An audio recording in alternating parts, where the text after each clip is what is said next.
So Mark Wood has been ruled out of the remaining matches 2024.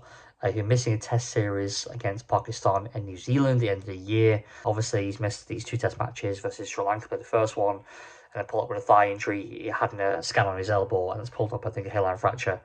So he will not be. Is some kind of twinge in his elbow? So yeah, it's unfortunate. That being said, I don't think it's such a big deal as I would have felt a couple of years ago.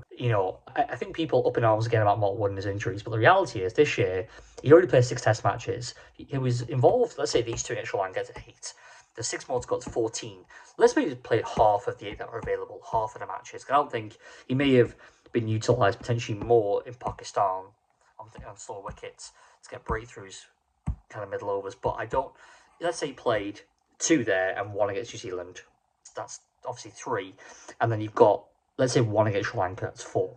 So that would have been 10 test matches. That's the most test matches this guy would have ever played across a calendar year. The most previously was 2015 when he was 25 years old and he played 8 matches. This guy's obviously been fraught of injuries since he ever pulled on an England shirt. But I think he's turning 35 in January, so the next time he pulls on an England jersey, he'll be 35 years old. He's obviously said, I look forward to 25 and blowing rockets again.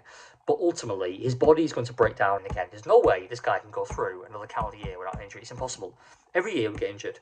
So I think you're going to need to make this decision. The problem is, they give him a 3-year contract at the end of 23 to ward him off T20 gigs. Even though he's not really a sought-after T20 player anyway, because we've seen batsmen go after him heavily. He didn't even play every game. He was dropped, ultimately, in some games in the T20 World Cup that just passed. So I actually think, funnily enough, even though it's a long format, I think Test cricket is where he's most effective. That being said, I don't think England will allow him just to be available for one format, because the money that he's on a 3-year deal, they want him to be available for all 3 formats. So they'll continue, wrap him in cotton wool, and then try and keep him as injury-free as possible, but accepting the fact that he will get injured. The good thing is us now, it's not 4 years ago, we really need to look at Mark Wood X Factor. Jofra Archer's back. There's obviously other people now are coming into the mix. We've obviously, like, in terms of high pace, Brydon Carse, John Turner, Josh Hull. Looks very exciting prospect. Olly Stone's obviously back in the mix as well. I mean, who would have thought he'd be back first? But he is. There's a lot of options to England now, so I do feel like we won't miss Mark Wood as much as we thought we would. I mean, look, and obviously this test match, well, this innings is not so great, but last test match we were fine. Obviously won the first test match when he pulled up.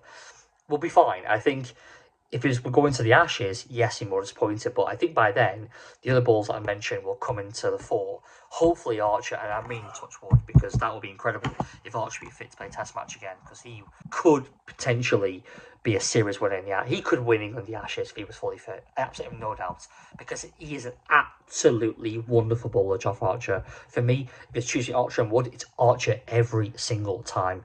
Well, doubt one of my favourite cricketers at the moment, undoubtedly. But yeah, anyway, the point is, I think England can go without Wood, but a decision really needs to be made, but it won't be made. I think they'll keep him available for all 3 formats, for the reasons I said before. But I think now, let's cut a bit of slack, because he's obviously bowled at a rapid pace. He's the fastest bowler in the world, but he has done okay this year. The ECB have done quite well in managing a situation. Like I said, he could have played 10 test matches this year, and that's been quite fair. You don't even play the whole test series with India. So yeah, I think England will be okay. It's disappointing, obviously, but I think we'll be okay with the amount of resources at our disposal and the pool of fast bowlers now that are a part of selection, or up for selection. So yeah, anyway, I'll leave it there. Let me know your thoughts, guys. Like, comment, subscribe. I'll catch you in the next one. Cheers.